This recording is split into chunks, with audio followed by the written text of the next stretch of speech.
नमस्कार दोस्तों, मैं नवीन शुक्ल फिर हाजिर हूं।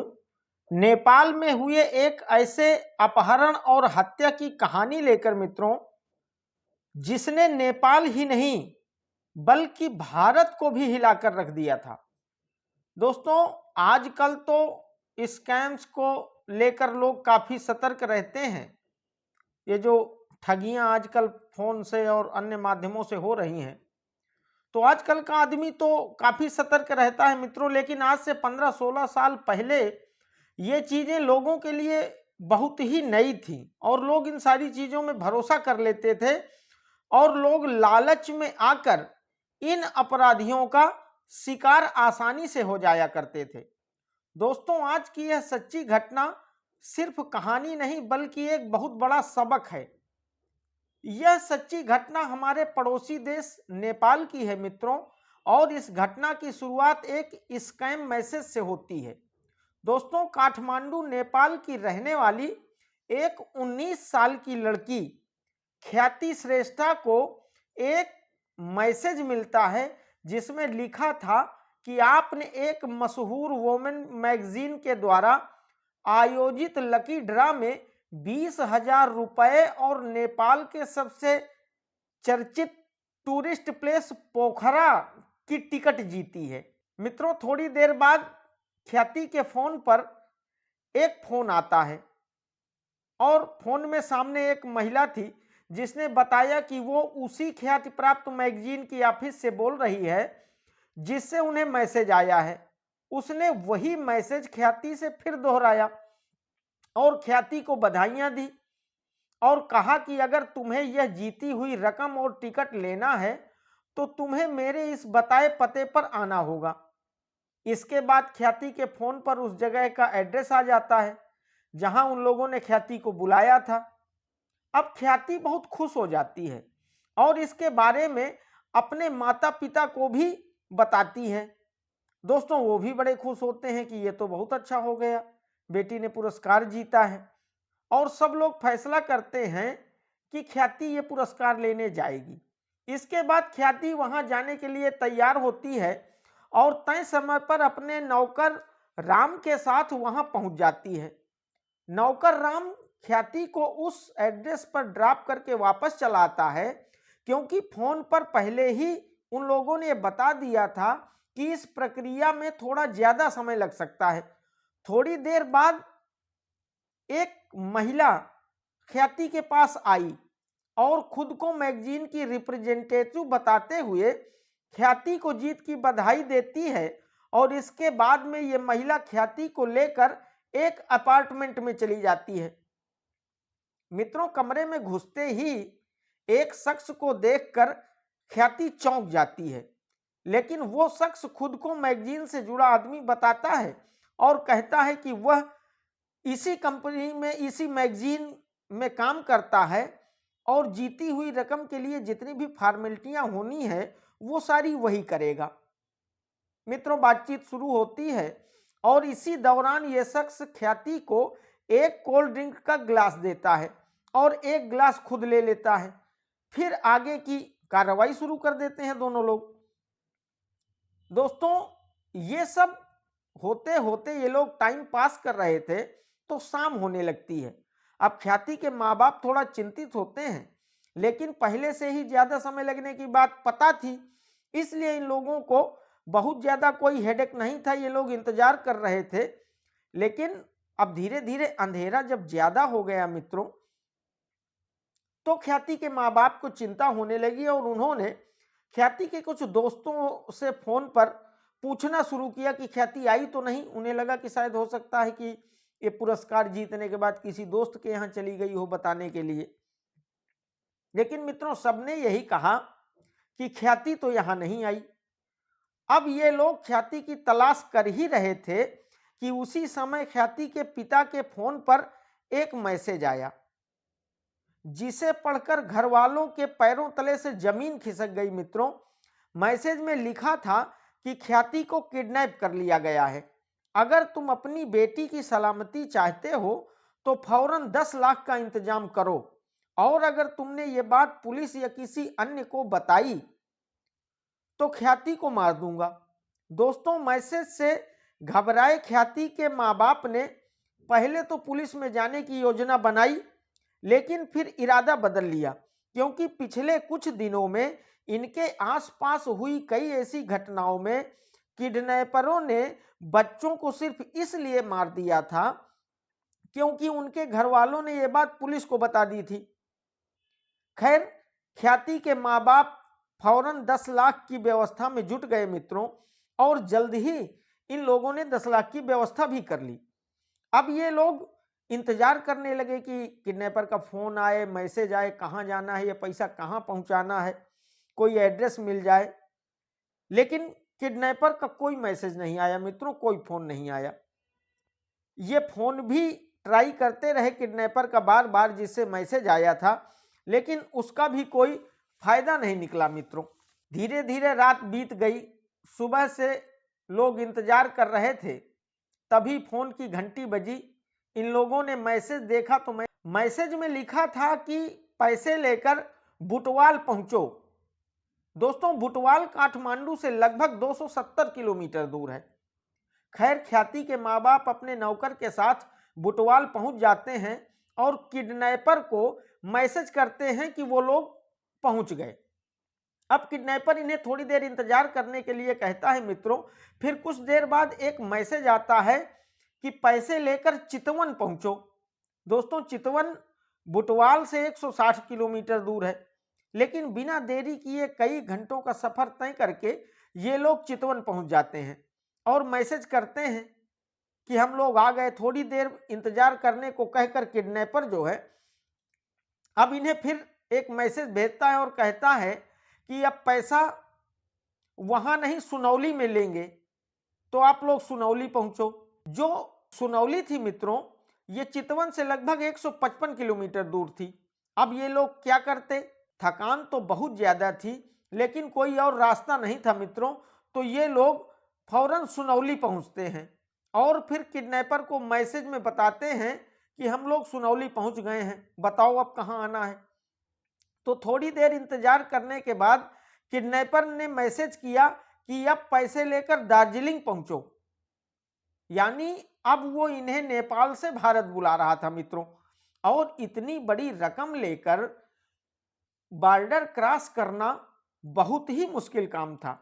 एक तो पहले ही इतनी लंबी यात्रा करवा चुका था वो इन्हें, ये लोग बहुत ज्यादा थके हुए थे, लेकिन बेटी के बारे में सोचकर ये फिर 650 किलोमीटर का सफर करने को तैयार हो गए मित्रों, और किसी तरह ये लोग नेपाल भारत बॉर्डर क्रॉस करके दार्जिलिंग पहुंच गए। लेकिन मित्रों, वहां से फिर इन्हें किडनैपर ने ककरभिट्टा नेपाल पहुंचने का मैसेज कर दिया। अब मित्रों, इंडिया से फिर नेपाल जाना, इतनी बड़ी रकम लेके एक बार तो किसी तरीके आ गए थे, फिर बॉर्डर क्रॉस करना था। खैर, किसी तरह मरता क्या न करता मित्रों, ये किसी तरह फिर काकरभिट्टा पहुंचे और थोड़ी देर इंतजार के बाद किडनैपर ने इन्हें एक होटल का एड्रेस भेजा। अब ये लोग होटल पहुंचते हैं और होटल पहुंचकर उसे मैसेज करते हैं कि हम लोग तो होटल के बाहर आ गए हैं। इस समय ख्याति के माँ बाप को लग रहा था कि अब हम होटल आ गए हैं, इसी होटल में किडनैपर को पैसा दे देंगे और हमारी इकलौती बेटी ख्याति हमें वापस मिल जाएगी। मित्रों, तभी इनके पास एक मैसेज आया कि पैसा लेकर तुम अपने नौकर राम को होटल के अंदर भेजो और तुम दोनों लोग उसी गाड़ी में बैठे रहो। मित्रों, ये लोग पैसे देकर नौकर राम को अंदर भेज देते हैं, थोड़ी देर इंतजार करते हैं और थोड़ी देर बाद बिना ख्याति के और बिना पैसों के नौकर बाहर आ जाता है। मित्रों, बहुत भयभीत हो जाते हैं ख्याति के माँ बाप। अब बेटी की रिहाई की उम्मीद लगाए ये लोग वापस काठमांडू पहुंचते हैं मित्रों, लेकिन घर या घर के आसपास कहीं ख्याति का कोई अता पता नहीं था। जबकि ये लोग सोच रहे थे कि हमने यहाँ पैसा दे दिया है तो शायद हमारी बेटी घर पहुंच जाए। अब इन लोगों का धैर्य जवाब देने लगा मित्रों। थोड़ा इंतजार करने के बाद ये किडनैपर को मैसेज करते हैं, लेकिन कोई जवाब नहीं आता। फोन लगाया तो फोन स्विच ऑफ बता रहा था मित्रों। सैकड़ों फोन कर डाले इन्होंने उस नंबर पर, लेकिन कोई बात नहीं हो पाई मित्रों, कोई हल नहीं निकला। तो ये लोग अब हिम्मत करके नजदीक के पुलिस स्टेशन पहुंचे और वहां पुलिस को पूरी कहानी बताई मित्रों। पूरी कहानी जानने के बाद पुलिस वाले ख्याति के माता पिता से ही पूछताछ की शुरुआत करते हैं और हर छोटी छोटी बात पूछते हैं। ख्याति के पिता तो कुछ खास इस मामले में बता नहीं पाते हैं मित्रों, लेकिन काफी सोचने के बाद ख्याति की मां ने बताया कि होटल के पास अचानक उनकी नजर वीरेंद्र श्रेष्ठ नाम के एक आदमी पर पड़ी थी। अब पुलिस ने पूछा कि इसमें क्या खास है, बहुत सारे आदमी हो सकते हैं, वो संयोग बस आपके परिचय का निकल आया हो, वो वहां आपको दिखाई दिया। लेकिन ख्याति की मां ने बताया कि पहले वो लोग वीरेंद्र के घर पर ही किराए में रहते थे। वीरेंद्र टीचर था और उसने ख्याति को ट्यूशन भी पढ़ाया था, लेकिन फिर एक दिन अचानक वो अपना घर बेचकर कहीं चला गया। तब से उनकी वीरेंद्र से सिर्फ एक मुलाकात हुई थी। अब पुलिस जांच आगे बढ़ाती है और वीरेंद्र की कुंडली खंगालना शुरू करती है मित्रों। तो पता चलता है कि इसका जन्म 1967 के आसपास दार्जिलिंग में हुआ था और जिस परिवार में इसका जन्म हुआ था वो बेहद संपन्न परिवार था मित्रों। 20 साल की उम्र में ही यह अपने पैरों पर खड़ा होने के लिए नेपाल आ गया था और नेपाल आने के बाद यह एक कॉलेज में साइंस टीचर हो गया और फिर अपना खुद का एक मकान भी वहीं बना लिया। घर काफी बड़ा था दोस्तों और ये रहने वाला अकेला था, तो इसने सोचा कि घर के 2 कमरे किराए में ही उठा देते हैं और इसके बाद ही ख्याति के माता पिता इसके घर में किराए में रहने आए। तभी इसने ख्याति को ट्यूशन भी पढ़ाया था मित्रों। वीरेंद्र के मकान बेचने के बाद ये लोग विराटनगर में रहने लगे। तब तक ख्याति ने मित्रों 10वीं कक्षा पास कर ली थी बहुत अच्छे डिस्टिंक्शन मार्क से। तो इकलौती बेटी को अच्छी शिक्षा देने के लिए ख्याति के माँ बाप काठमांडू आ गए और ख्याति का admission Jubilant college and research centre में करवा दिया। इधर पुलिस ने वीरेंद्र को ढूंढने के लिए कई टीमें लगाई थी मित्रों, लेकिन 15 दिनों तक भी वीरेंद्र का कोई अता पता नहीं चला। इसी बीच काठमांडू के ग्रामीण इलाकों से मानव अंगों के छोटे छोटे टुकड़े मिलने की सूचना मिली पुलिस को। अब मित्रों पुलिस आनंद फानंद में वहां पहुंची तो 2-3 दिनों तक लगातार 15 से 20 किलोमीटर के एरिया से छोटे छोटे हाथ पैरों के टुकड़े और अन्य मानव अंग मिलने लगे और बाद में पुलिस को एक कटा सिर भी मिल गया मित्रों। अब पुलिस ने सिर के साथ सभी अंगों को रख रख के जोड़ के देखा, लेकिन अंगों की और सिर की हालत इतनी खराब थी मित्रों कि इनसे उस शव की पहचान हो पाना लगभग असंभव था। तभी मित्रों गुप्त सूचना के आधार पर पुलिस छापा मारती है तो काठमांडू के ही एक इलाके से वीरेंद्र को गिरफ्तार कर लिया जाता है। पुलिस पूछताछ शुरू करती है तो वीरेंद्र हर सवाल का जवाब इस तरह इतना सटीक तरीके से देता है जैसे वो इन सवालों का जवाब तैयार करके आया हो। लेकिन जब पुलिस ने उससे पूछा कि उस दिन होटल में तुम क्या कर रहे थे, होटल के बाहर क्या कर रहे थे, तो वीरेंद्र की घिघी बंध गई मित्रों। वो हड़बड़ा गया और बहाने बनाने लगा। अब यहीं से पुलिस को शक हो गई। अब पुलिस ने सख्ती से वीरेंद्र से पूछताछ शुरू की तो वीरेंद्र की सारी चालाकी फेल हो गई और फिर जो सच सबके सामने आया मित्रों उसने सबको हैरान करके रख दिया। वीरेंद्र ने बताया कि नेपाल में उसके पास पैसे की कोई कमी नहीं थी, तो एक दिन वो मजे के लिए एक कैसीनो चला गया जुआ खेलने और फिर धीरे धीरे मित्रों जुआ खेलते खेलते उसकी ये आदत बन गई जुआ खेलना। धीरे धीरे वीरेंद्र अपना सब कुछ जुए में हार गया और दोस्तों तक से कर्जा लेकर जुआ खेलता रहा और लाखों रुपए का कर्जदार हो गया। आखिर वीरेंद्र की स्थिति ऐसी हो गई मित्रों कि उसे अपना घर बेचना पड़ गया। वीरेंद्र की हालत इतनी खराब हो गई थी कि अब उसे कोई कर्जा भी नहीं दे रहा था।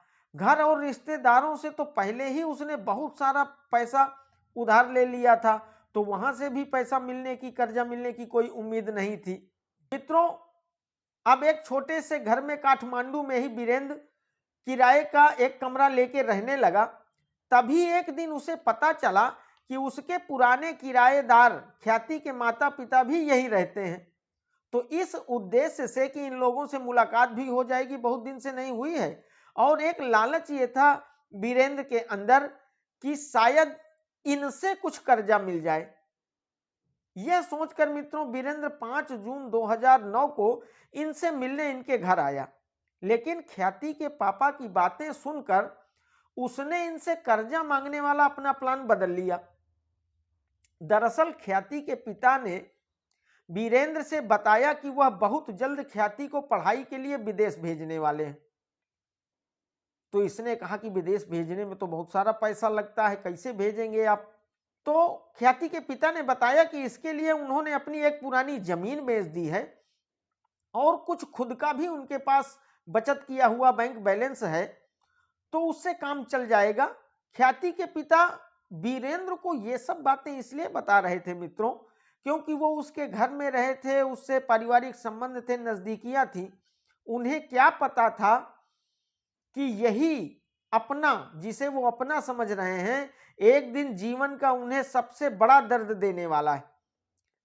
मित्रों, ख्याति के पापा की बात सुनकर वीरेंद्र समझ चुका था कि इन लोगों के पास काफी पैसा है। इसके बाद मित्रों यहीं से वीरेंद्र के शैतानी दिमाग में ख्याति के अपहरण का विचार आया और वह प्लान बनाने में जुट गया। घर पहुंचकर पूरे प्लान के साथ वीरेंद्र ने ख्याति के मोबाइल पर 20,000 रुपए जीतने और पोखरा की टिकट जीतने वाला मैसेज भेज दिया।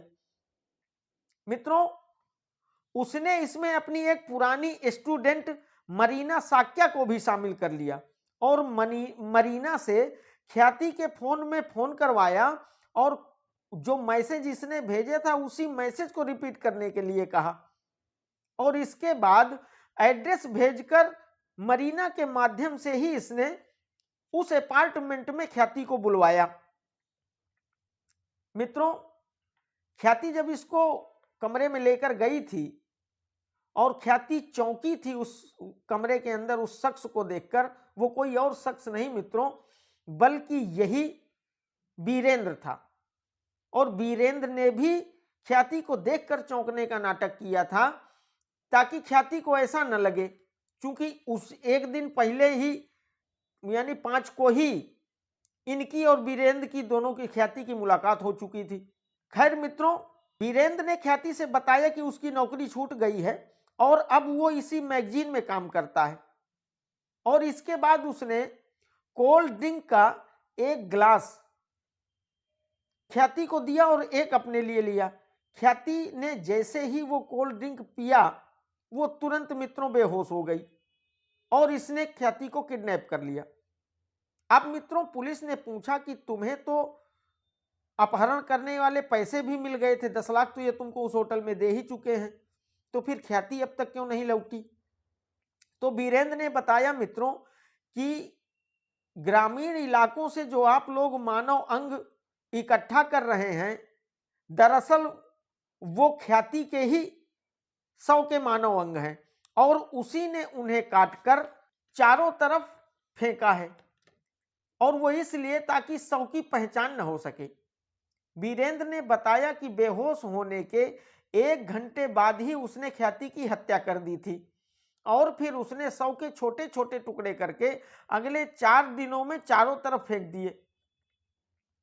मित्रों, इस कबूलनामे के बाद जब यह खबर मीडिया के माध्यम से चर्चा में आई तो पूरे नेपाल में हंगामा खड़ा हो गया। मित्रों, स्कूल कॉलेज के सारे स्टूडेंट, बच्चे रोड पर आ गए, चारों तरफ हंगामा ही हंगामा हो गया मित्रों, और सबने वीरेंद्र को तत्काल फांसी देने की मांग की। खैर मित्रों, नेपाल की कोर्ट ने 1 साल में ही इस पूरे केस की सुनवाई पूरी कर ली। बहुत तेज काम किया और वाकई में सराहना होनी चाहिए कि 1 साल में ही उन्होंने सारी कार्रवाई इस मामले की पूरी कर ली और सन 2010 में वीरेंद्र को 39 साल कैद की सजा सुना दी गई। और मित्रों, इसकी जो सहयोगी थी, इसकी स्टूडेंट मरीना साक्या, उसको भी कोर्ट ने अपहरण का दोषी माना और उसको भी 20 साल की सजा सुनाई। तो मित्रों, जब आपका शिक्षक, आपके साथ घरेलू संबंध रखने वाला व्यक्ति ही, आपकी जान पहचान वाला व्यक्ति ही जब इस तरीके के कृत्य करने पर उतारू हो जाए, तो मित्रों आदमी कहां ही भरोसा करेगा और किसका भरोसा करेगा। तो दोस्तों, ये थी नेपाल काठमांडू की वो कहानी जिसने हर एक शख्स को झकझोर कर रख दिया था मित्रों, जिसने पूरे नेपाल से भारत तक हंगामा मचा रखा था। मित्रों, अब इन दोनों को इनके किए की सजा तो मिल गई थी, लेकिन मित्रों उस निर्दोष बच्ची की क्या गलती थी? बस इतना ही मित्रों कि वो लालच में आ गए और उन्होंने उस मैसेज को हकीकत समझ लिया और वो वहां वो पुरस्कार की रकम लेने चली गई। मित्रों, आजकल तो लोग काफी सतर्क हैं, लेकिन फिर भी ऐसे मैसेजों से, फोन कॉल्स से आप सब लोग सतर्क रहिए, स्वस्थ रहिए, मस्त रहिए और मेरे चैनल को शेयर और सब्सक्राइब करते रहिए। बहुत बहुत धन्यवाद।